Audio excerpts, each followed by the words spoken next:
ಅಮ್ಮ ಎಲ್ಲ ತುಂಬಾ ಡಿಪ್ರೆಷನ್ ಹೊಂಟೋಗವ್ರೆ. ಯಾಕೆ ಹಿಂಗ್ ಆಗ್ತದೆ ಅಂತ. ನಾನು ತುಂಬಾ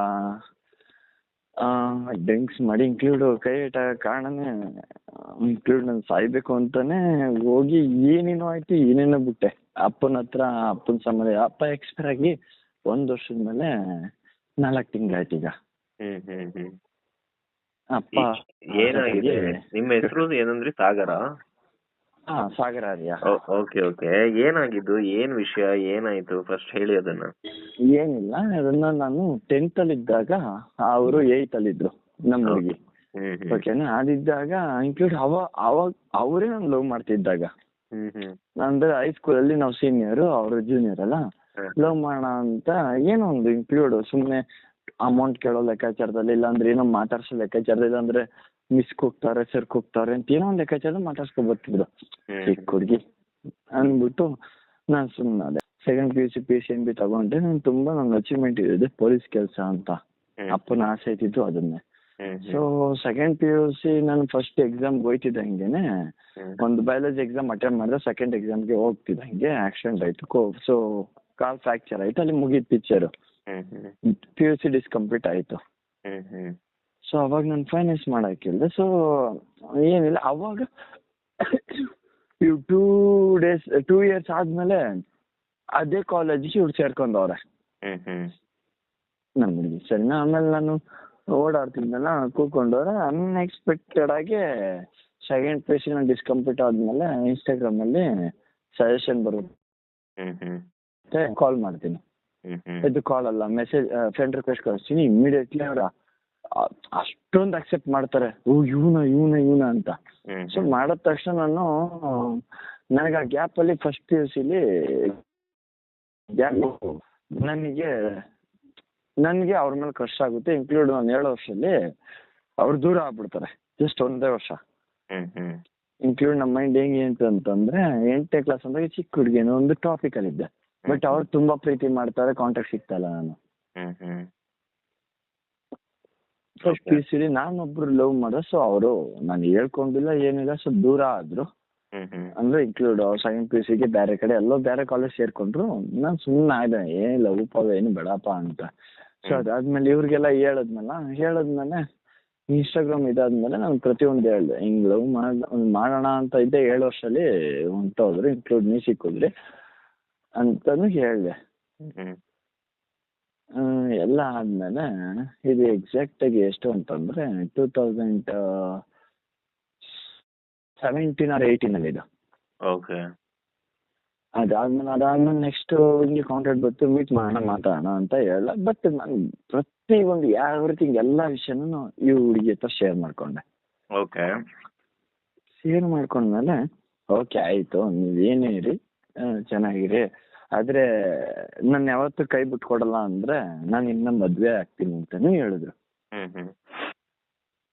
ಪ್ರಾಣ ಹೋದ್ರು ಅಷ್ಟೇ, ನಾನು ಯಾವತ್ತೂ ಬಿಡಲ್ಲ ಅಂದೆ. ಸೊ ಕೊನೆಗೆ ಅವಳು ಡಿಗ್ರಿ ಮುಗಿತಿದ್ದಾಗ ಹಿಂಗೆ ಡಿಗ್ರಿ ಸ್ಟಾರ್ಟಿಂಗ್ ಅಲ್ಲಿ ಈ ತರ ಕ್ಯಾಪ್ಚರ್ ಆಯ್ತು ಇನ್ಸ್ಟಾಗ್ರಾಮ್ ಅಲ್ಲಿ. ಅದಾದ ತಕ್ಷಣ ಡಬಲ್ ಡಿಗ್ರಿನೂ ಆಗೋರು ಅವಳು ಎಕ್ಸಾಮ್ ಅಂದಾಗ ಫಸ್ಟ್ ಏನು ಅಚೀವ್ಮೆಂಟ್ ಆಯ್ತು ಅದು ಮುಗಿಸ್ಕೊ. ನಂದರ್ ಡಿಸ್ಕಂಪ್ಲೀಟ್ ಆಯ್ತು, ನಾನು ಪೊಲೀಸ್ ಮಾಡ್ಬೇಕು ಅಂತಿದ್ದೆ. ಬಟ್ ನನ್ನ ಅಚೀವ್ಮೆಂಟ್, ನಮ್ಮ ತಂದೆ ಅಚೀವ್ಮೆಂಟ್ ಮಿಸ್ ಆಯಿತು. ನೀನ್ ಮಾಡು, ನಿನ್ನ ಅಚೀವ್ಮೆಂಟ್ ಯಾವತ್ತೂ ನೀನು ಕೊರಗಬಾರ್ದು ಅಂತ ಇನ್ಕ್ಲೂಡ್ ಅವಳು ಒಂದೇನು ನಾನು ಬಿಟ್ಟಿರ್ತಿರ್ಲಿಲ್ಲ. ಅವಾಗ ಚೀನಿ ಇವತ್ತು ಓದ್ಕತೀನಿ ಪ್ಲೀಸ್ ಅಂದ ತಕ್ಷಣ ನಾನೇ ಕಾಲ್ ಮಾಡ್ತಿರ್ಲಿಲ್ಲ. ಆದ್ರೂ ಮಾಡೋಳು ನನಗೆ ಓದಿ ಬೇಜಾರಾಯ್ತೈತೆ ಮಾತಾಡೋಮ ಅಂತ. ಅವಾಗ ನಾನು ಏನ್ ಹೇಳ್ತಿದ್ದೆ, ಇಲ್ಲ ನನಗೆ ಹುಷಾರಿಲ್ಲ ಅದಿಲ್ಲ ಅಂತ ಏನೋ ಒಂದು ರೀಸನ್ ಕೊಟ್ಬಿಟ್ಟು ಕಾಲ್ ಕಟ್ ಮಾಡ್ತಿದ್ದೆ. ಅಂದ್ರೆ ಓದ್ಲಿ ಅಂತ, ಮಾರ್ನಿಂಗ್ ಎಕ್ಸಾಮ್ ಇರುತ್ತೆ ಅಂತ. ಸೊ ಅದು ಒಂದು ಹೆಲ್ಪಿಂಗ್ ನೇಚರ್ಗೆ ಅವಳಿವತ್ತು ಡಬಲ್ ಡಿಗ್ರಿ ಮಾಡಿ ಬೆಂಗಳೂರಲ್ಲಿ IT-BT ಕಂಪ್ನಿ ಕೆಲಸ ಸಿಕ್ತು. ನಾನಂದೆ ಅದು ಎಷ್ಟಾರ ಆಗ್ಲಿ ಅಮ್ಮ, ನಿಂಗೆ ಏನೇನ್ ಬೇಕು ಹೇಳು, ನಾನೆಲ್ಲ ತಂದ್ಕೊಡ್ತೀನಿ, ಏನ್ ಮಾಡ್ತೀವಿ ಹೇಳು ಅಂದ. ಅದೇ ಸೊ ಬೆಂಗಳೂರಿಗೆ ಹೋದ್ಮೇಲೆ ತುಂಬಾ ಚೇಂಜ್ ಆಗ್ಬಿಟ್ಲು. ಅವಾಗ ನಾನು ಲವ್ ಮಾಡ್ತಿದ್ದಾಗ ನೀನ್ ಸೆಕೆಂಡ್ PUC ಡಿಸ್ಕಂಪ್ಲೀಟ್ ಅಷ್ಟೇ ಅಲ್ಲ, ಬಟ್ ಆದ್ರೆ ಇನ್ನೊಂದು ಹೇಳ್ತೀನಿ, ನೀನು 10,000 ದುಡಿ, ಹುಡುಗರು ಸಹವಾಸ ಮಾಡ್ಬೇಡ, ಯಾರ ಸಹವಾಸನೂ ಮಾಡ್ಬೇಡ, 10,000 ದುಡಿ, ಮಿಕ್ಕಿದ್ ಏನ್ ಯಾರಿ ನಾನು ನೋಡ್ಕೊತೀನಿ ಅಂತ ಅಂತಿದ್ರು. ಇವಾಗ ಬೆಂಗಳೂರಿಗೆ ಹೋಗಿ ಡಬಲ್ ಡಿಗ್ರಿ ಆದ್ಮೇಲೆ ITBT ಕೆಲಸ ಸಿಕ್ಕಿದ್ಮೇಲೆ ಇವಾಗ ನನಗೆ ಎಕ್ಸಾಕ್ಟ್ ಈಗ 27 ಕಂಪ್ಲೀಟ್ ಆಗಿ 5th ಮಂತ್ ನಡೀತೈತೆ. ಇವಾಗ ನಾನು ಮೆಡಿಕಲ್ ಮಾಡಬೇಕಂತೆ. ಮೆಡಿಕಲ್ ಮಾಡಿದ್ರೆ ಮದುವೆ ಆಗ್ತಾರಂತೆ. ಇಲ್ಲಾಂದ್ರೆ ಅಟ್ಲೀಸ್ಟ್ ಇಂಜಿನಿಯರ್ ಮಾಡ್ಬೇಕಂತ. ಇವಾಗ ಎಜುಕೇಶನ್ ಕ್ವಾಲಿಫಿಕೇಶನ್ ಬೇಕಂತೆ. ಇನ್ಕ್ಲೂಡ್ ಇದೆಲ್ಲ ಆದ್ಮೇಲೆ ನಮ್ಮನೇಲಿ ಎಷ್ಟು ಚೆನ್ನಾಗಿದೆ ಅಂದ್ರೆ ನಮ್ಮ ಅಪ್ಪನ ಜೊತೆ ನೋಡೋ ನಮ್ಮ ಮನೆಗೆ ಈ ಕಾಲೇಜಲ್ಲಿ ಓದ್ತಾ ಇರ್ಬೇಕಾದ್ರೆ degree final double degree final year ಎಲ್ಲ ಇತ್ತಲ್ಲ, ಅದು ಕಾಲೇಜು ರಜಾ ಕೊಟ್ಟ ತಕ್ಷಣ ಮನೆಗೆ ಬಂದ ತಕ್ಷಣ ನಮ್ಮ ಅಪ್ಪ ಅವಳು ಇಬ್ರು ₹500 ಕಟ್ಕೊಂಡು ಲೂಡ್ ಆಡೋದು. ಫುಲ್ ಹ್ಯಾಪಿನೆಸ್ ಮನೆ. ನಾನು ನಮ್ಮ ಹುಡುಗಿ ಸಪೋರ್ಟು, ನಮ್ಮ ಅಪ್ಪನ ಸಪೋರ್ಟು, ನಮ್ಮಮ್ಮ, ನಮ್ಮ ಅಕ್ಕ, ನಮ್ಮ ಭಾವ. ಅಷ್ಟು ಚೆನ್ನಾಗಿದ್ದು. ಅಕೊಂಡು ಈಗಲೂ ಹತ್ರ ಎಲ್ಲ ವಿಡಿಯೋ ಇದೆ. ನಮ್ಮ ಅಪ್ಪ ಅವರು ಇಬ್ರು ಲೂಡ್ ಆಡೋದು ಇಲ್ಲ ಅಷ್ಟು. ಆಮೇಲೆ ನಮ್ಮ ಅಪ್ಪ ಹೇಳೋದು, ಮಗ ಬಡ್ಡಿ ಮಗುನ ಕೈ ಬಿಟ್ಬಿಟ್ಟೆ ಕಟ್ಕೊಂಡೀವಾ ಅಂತ. ಅಪ್ಪ ನೀವು ಸುಮ್ಮನಿರಿ, ಅವ್ನು ಎಲ್ಬಿಟ್ಟದ್ ನಾನು ಅಂತ ಹೇಳುದು. ನಾನು ಸಾಯಕಿ ಮೊದ್ಲೇ ಯಾಕೋ ಮುಂಡಿ ನೋವು ಎದೇನೊಂದೆಲ್ಲ ಸ್ಟಾರ್ಟ್ ಆಗೋದು. ಸಾಯಕಿ ಮೊದ್ಲಾಗೆ ಇವನಿಗೂ ನಾ ಅಕ್ಷತೆ ಕಳಾಕ್ಬಿಡ್ತೀನಿ, ಆಗ್ಬಿಡವ ಬಂದು ಮಾತಾಡೋದು ಮನೇಲಿ ಅಂದ್ರು. ಬೇಡ ಈಗ ಸುಮ್ಮನಿರಿ ಅಂತ. ಸೊ ನಮ್ಮ ಅಪ್ಪನೇ ಎಕ್ಸ್ಪೈರ್ ಆಗ್ಬಿಟ್ರು. ಎಕ್ಸ್ಪೈರ್ ಆದ ತಕ್ಷಣ ಅವಳು ಬಂದು ಸಾವು ಬಂದು ಎಲ್ಲ ಮಾಡಿದ್ದು, ಅವಳು ಅಳ್ತಿದ್ಲು, ಎಲ್ಲ ಇದ್ ಮಾಡ್ತಿದ್ದು. ನಮ್ಮ ಅಪ್ಪ ಎಕ್ಸ್ಪೈರ್ ಆಗಿ 2 months ಅಷ್ಟೇ. ತುಂಬಾ ಚೇಂಜ್ ಆಗ್ಬಿಟ್ಲು. ನಾನು ಅವ್ರ ಮನೆಯವ್ರಿಗೂ ಹೇಳಿದೆ, ಹೌದು ನಾವ್ ಹಿಂಗೆ ಇದ್ದವು, ಹಿಂಗೆ ಮಾಡುದು, 8 ವರ್ಷದಿಂದ ಪ್ರೀತಿ ಮಾಡ್ದು, ಏನ್ ಸಿಕ್ತು ನನಗೆ? ನೀವು ನ್ಯಾಯ ನೀತಿ ಧರ್ಮ ಅಂತ ಮಾತಾಡ್ತಿರಲ್ಲ, ಅಷ್ಟು ಪ್ರೀತಿ ಮಾಡಿದೆ. ಇವತ್ತೊಂದು ಹೆಣ್ಣು ನೋಡಿದ್ರೆ ಇವಳು ನಮ್ಮ ಹುಡುಗಿ ತರ ಇಲ್ಲ, ನಾನು ಕಂದನೆ ಬೇರೆ ಅಂತ ಹೇಳ್ತಿದ್ದೆ. ನಾನು ಅವಳು ಕರಿತಿದ್ದೆ ಆನೆ ಮರಿಲ್ಲ ಅಂದ್ರೆ ಡುಮ್ಮು ಅಬೇಡ. ಕೊನೆಗೆ ಎಲ್ಲ ಇದ್ ಮಾಡೋದು. ಸೊ ವಾಟ್ ನೆಕ್ಸ್ಟ್ ಅವಳಿಗೆ ಹೇಳ್ದೆ, ಇದು ಅಬ್ಬಯ್ಯ ಬದುಕಕ್ಕೆ ಒಂದೇ ಒಂದು ಚಾನ್ಸ್ ಕೊಡು, ನೀನಿದ್ರೆ ನನ್ ಸೀರಿಯಸ್ ಆಗಿ ಪ್ರೀತಿಲಿ ಏನ್ ಬೇಕಾದ್ರೂ ಗೆಲ್ಬೋದು ಅಂತಾರೆ. ಪ್ರೀತಿನ ಕಳ್ಕೊಂಡ್ರೆ ಒಂದ್ ಹುಡುಗನ್ ಲೈಫಲ್ಲಿ ಮತ್ತೇನು ಏನು ಸಿಗಲ್ಲ ಅಂತಂದೆ. ಅಯ್ಯೋ ಇವೆಲ್ಲ ಬೇಡ, ಅವಾಗ್ಲೇ ಮಾಡ್ಬೇಕಿತ್ತು. ಮತ್ತೆ ಅವಾಗ ನೀನ್ ಹೇಳ್ಬೇಕಿತ್ತು, ನೀನ್ ಡಾಕ್ಟರ್ ಓದು ಇಲ್ಲಾಂದ್ರೆ ಎಜುಕೇಶನ್ ಮಾಡು ಅಂತ. ಇವಾಗ ಹೇಳ್ತಾ ಇದೀಯಾ, ಹೆಂಗ್ ಮಾಡಕ್ಕಾಗುತ್ತೆ? ನಮ್ಮಮ್ಮ ಬಿಟ್ರೆ ನನ್ಗೆ ಯಾರು, ನನ್ ಬಿಟ್ರೆ ನಮ್ಮಮ್ಮ ಯಾರು ಇಲ್ಲ. ಈಗ ನಾನು ಓದಿಸುವಂತ ಕೆಪಾಸಿಟಿ ಯಾರವ್ರ? ನಾನು ಓದಕ್ ಹೋದ್ರೆ ನಮ್ಮಮ್ಮನ ಗತಿ ಏನು? ನನಗೆ ದುಡ್ಡು, ನನಗೀಗ ಅಷ್ಟು ದುಡ್ಡು ಕೊಟ್ಟು ಓದಿಸ್ಬೇಕು ಅಂದ್ರೆ ನಮ್ಮಮ್ಮನ ಹತ್ರ ಎಲ್ಲಿ ಬರುತ್ತೆ ದುಡ್ಡು? ನಾನು ಕೆಲಸ ಮಾಡ್ಬೇಕು, ನಮ್ಮಮ್ಮಂಗೆ ತಂದಾಕ್ಬೇಕು, ಮನೆ ಬಾಡಿಗೆ ಕಟ್ಟಬೇಕು, ಸಿಲಿಂಡರ್, ಲೈಟ್ ಬಿಲ್, ಅದು ಇದು ಎಲ್ಲ ಎವ್ರಿಥಿಂಗ್ ಎಲ್ಲ ಮಾಡ್ಬೇಕು. ಇನ್ಫ್ಯಾಕ್ಟ್ ನಮ್ಮ ಅಮ್ಮಂಗು ವೀಸಿಂಗ್ ಪ್ರಾಬ್ಲಮ್. ಸೊ ಹಂಗಾಗಿ ಬಟ್ ಅವಳೆ ಹೇಳ್ತಾಳೆ, ನಾನು ಹಿಂಗೆ ನನ್ನ ಪ್ರೀತಿಲಿ ನಾನು ಮೋಸ ಮಾಡಿದ್ದೆ, ನೀನ್ ಮೋಸ ಮಾಡಿ ಅಂತ ಯಾರು ಹೇಳಿದ್ರು ಅಂತಾಳೆ. ಬಟ್ ಆದ್ರೆ ನನ್ನ ದಯವಿಟ್ಟು ಒಬ್ಬಂಟಿಯಾಗಿ ಬಿಟ್ಬಿಡು ಅಂತಾಳೆ. ಈಗ ಜಸ್ಟ್ 3-4 days ಇಂದ ಯಾವ ತರ ಮಾಡಿದೀನಿ ಗೊತ್ತಣ, ನಾನು ಮೆಸೇಜ್ನ WhatsApp, Instagram, Telegram, Truecaller, PhonePe, Google Pay, ಅದ್ ಬಿಟ್ರೆ ಸ್ನ್ಯಾಪು, ಅದ್ ಬಿಟ್ರೆ ಇನ್ನು ಸಿಕ್ಕಾಬಿಟ್ಟೆ ಹಾಕೊಳ್ಳೋದು ಮಾಡಿದೀನಿ. ಎಲ್ಲಾದ್ರಲ್ಲೂ block. PhonePe, Google Pay, snap, Truecaller, normal, WhatsApp, ಯಾವ್ದು ಬಿಟ್ಟಿದೆ ಎಲ್ಲಾದ್ರೂ ಮಾಡಿದೀನಿ. ಎಲ್ಲ ಬ್ಲಾಕ್. ಇವಾಗ ವಾಟ್ಸಪ್ ಅಲ್ಲಿ ಮಾತ್ರ ಇದು ಲೋನ್ ಕಟ್ಬೇಕಿತ್ತಲ್ಲ, ಅವಳೆಲ್ಲ ಆಮೇಲೆ ನಾನು ಲೋನ್ ಯಾಕೆ ಕಟ್ಲಿ ಅಂತ ಸುಮ್ನೆ ಹಿಂಗಂದೆ. ಅದಕ್ಕೆ ಲೋನ್ ಕ್ಲಿಯರ್ ಮಾಡ್ಕೊಡು, ನನ್ನ ಕೈಲಿ ಆಗ್ತಾನ ಅಂತಂದ. ನೀನ್ ಒಬ್ರು ಒಂದೇ ಸೆಟ್ಲ್ಮೆಂಟ್ ಕ್ಲಿಯರ್ ಮಾಡ್ತೀನಿ ನಾನು, ನಿನ್ಕಿಂತ ಹೆಚ್ಚು ಏನಲ್ಲ ಅಂದ. ಸೊ ವಾಟ್ಸಪ್ ಅಲ್ಲಿ ಅನ್ಬ್ಲಾಕ್ ಮಾಡವಳೆ, ನಾಟ್ ರಿಪ್ಲೈ, ಏನು ರಿಪ್ಲೈ ಇಲ್ಲ. ಏನ್ ರೀಸನ್ ಅಂತ? ಅವರು ಬೇರೆ ಯಾರನ್ನಾದ್ರು ಇಷ್ಟಪಡ್ತಾ ಇದಾರ ಅಥವಾ ಅದನ್ನ ನಿಮ್ಮ ಹತ್ರ ಮಾತಾಡ್ತಾ ಇದ್ದಾರೆ? ಇಲ್ಲ ಆತರ ವ್ಯಕ್ತಿ ಅವಳಲ್ಲ. ಹಂಗಾಗಿ ನಾನು ಓಪನ್ ಆಗಿ ಹೇಳ್ದೆ, ನೋಡು ನನ್ನ ಲವ್ ಸ್ಟೋರಿ ಓಪನ್ ಆಗಿ ಅಂತಂದ್ರೆ, ನನ್ನ ಲವ್ ಸ್ಟೋರಿ ಒಂದು ಕ್ರೈಮ್ ಸ್ಟೋರಿ ಆಗುತ್ತೆ, ಇಲ್ಲಾಂದ್ರೆ ನನ್ನ ಲವ್ ಸ್ಟೋರಿ ಅಚೀವ್ಮೆಂಟ್ ಆಗಿರುತ್ತೆ. ಇವೆರಡು ಬಿಟ್ರೆ ಏನು ಮಾಡಲ್ಲ.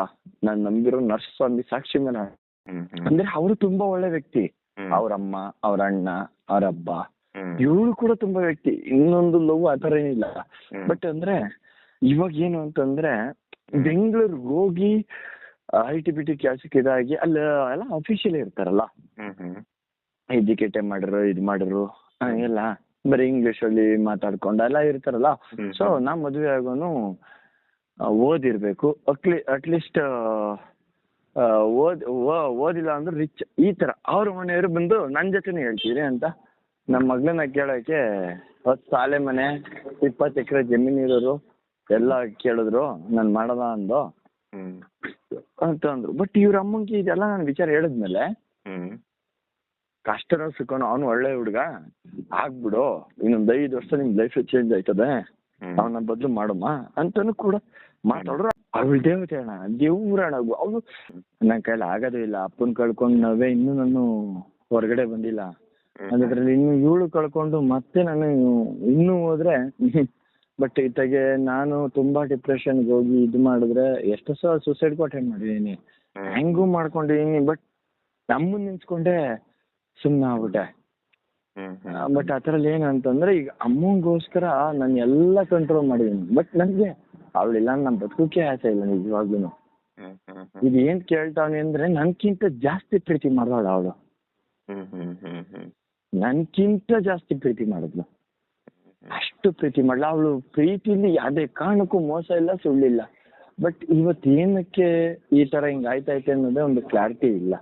ನೀವೊಂದು ವಿಡಿಯೋ ಮಾಡಿಕೊಟ್ರೆ ಖಂಡಿತ ನಮ್ ಪ್ರೀತಿ ಸಿಗ್ಬೋದು. 8 ವರ್ಷದಿಂದ 9 ವರ್ಷದಿಂದ ಪ್ರೀತಿ ಮಾಡಿದ್ದು ಖಂಡಿತ ನಮ್ ಪ್ರೀತಿ ಸಿಗ್ಬೋದು, ನಮ್ದು ಸಿಗ್ಬೋದು ಅನ್ನೋದು ನಮ್ಗೆ ನಂಬಿಕೆ ಆಯ್ತು ಅಣ್ಣ. ಓಕೆ, ಖಂಡಿತ ಸಾಗರ್, ನನ್ ಕಡೆಯಿಂದ ಏನ್ ಮಾಡ್ಬೇಕು ನಾವು ಅದನ್ನ ಮಾಡಿ ಕಳಿಸ್ತೀವಿ. ಸ್ಟ್ರಾಂಗ್ ಆಗಿರಿ, ಫಸ್ಟ್ ನೀವು ಸ್ಟ್ರಾಂಗ್ ಆಗಿರಿ, ನಿಮ್ಮ ಅಮ್ಮನ ಚೆನ್ನಾಗಿ ನೋಡ್ಕೊಳ್ಳಿ. ಒಂದು ಹೋಪ್ ಅನ್ನೋದು ಹಾಗೆ ಇರ್ಲಿ, ಅದು ಖಂಡಿತ ನಿಮ್ಗೆ ಅವ್ರು ಮತ್ತೆ ಸಿಕ್ಕೇ ಸಿಗ್ತಾರೆ. ಸೊ ಅವ್ರ ಮೈಂಡ್ ಸೆಟ್ ಚೇಂಜ್ ಆಗ್ಲಿ, ನಿಮ್ ಮೇಲೆ ಮತ್ತೆ ಅವ್ರಿಗೆ ಆ ಪ್ರೀತಿ ಅನ್ನೋದು ಹಾಗೆ ಮತ್ತೆ ಮರಳಿ ಬರ್ಲಿ ಅಂತ ನಾನು ಕೂಡ ಕೇಳ್ಕೊಂತೀನಿ. ಸೊ ಖಂಡಿತ ಆದಷ್ಟು ಥ್ಯಾಂಕ್ಸ್ ಅಣ್ಣ, ಥ್ಯಾಂಕ್ಸ್ ಲಾಟ್. ನಿಮ್ ಮಾತಿನ ಪ್ರಕಾರ ನಮ್ ಪ್ರೀತಿ ಸಿಕ್ಕರೆ ನಿಜವಾಗ್ಲು ನನ್ ಲೈಫ್ ಲಾಂಗ್ ನಿಮ್ನ ಮರೆಯಲ್ಲ ನಾನು. ಓಕೆ ಆಯ್ತು. ಬಟ್ ಅಂದ್ರೆ ನೀವು ಪ್ರತಿಯೊಂದು ವಿಡಿಯೋದಲ್ಲಿ ನಾನು ಫಾಲೋ ಮಾಡ್ತಾ ಇದ್ದೀನಿ. ಪ್ರತಿಯೊಂದು ವಿಡಿಯೋದಲ್ಲಿ ನೋಡಿದ್ರೆ ಆಲ್ಮೋಸ್ಟ್ ಅಂದ್ರೆ ಆಲ್ಮೋಸ್ಟ್ ನನ್ನ ಪ್ರೀತಿಗೂ ನನಗೂ ಆಲ್ಮೋಸ್ಟ್ ವಿಡಿಯೋ ಎಲ್ಲ ಡೆಲಿಕೇಟ್ ಆಗ್ತಾ ಇರ್ತವೆ. ಇದೇ ಪಕ್ಕ ಇದೇ ಯಪ್ಪ ಹೌದಲ್ವಾ ಅಂತ ಇನ್ಕ್ಲೂಡ್ ನಾನು ಅದನ್ನ ಸೇವ್ ಮಾಡಿ ಕೂಡ ವಾಯ್ಸ್ ನ ಸೇವ್ ಮಾಡಿ ನಂದು ಅವಳದು ಫೋಟೋಗೆ ಡೆಡಿಕೇಟ್ ಮಾಡಿ ನಾನು ಅವಳಿಗೆ ಶೇರ್ ಮಾಡಿದ್ದೀನಿ. ಓಕೆ ಇನ್ಸ್ಟಾಗ್ರಾಮ್ ಇದ್ರಲ್ಲಿ ಒಂದು ಫೋಟೋ ನಾನು ಕಳ್ಸ್ಕೊಡ್ತೀನಿ ನಿಮ್ಗೆ, ಕಾರ್ಟೂನ್ ತರ ಮಾಡಿರೋದನ್ನ. ಅದನ್ನ ಅಲ್ಲಿ ನಿಮ್ ಪಕ್ಕ ಮೇಲ್ಗಡೆ ಟಾಪ್ ಅಲ್ಲಿ ಹಾಕಿ ಅಣ್ಣ. ಖಂಡಿತ. ಓಕೆ, ಥ್ಯಾಂಕ್ಸ್ ಅಣ್ಣ, ಲವ್ ಯು ಲಾಟ್ಸ್ ಅಣ್ಣ. Okay thank you so much. Strong ಆಗಿರಿ ನೀವು ಸಾಗರ್.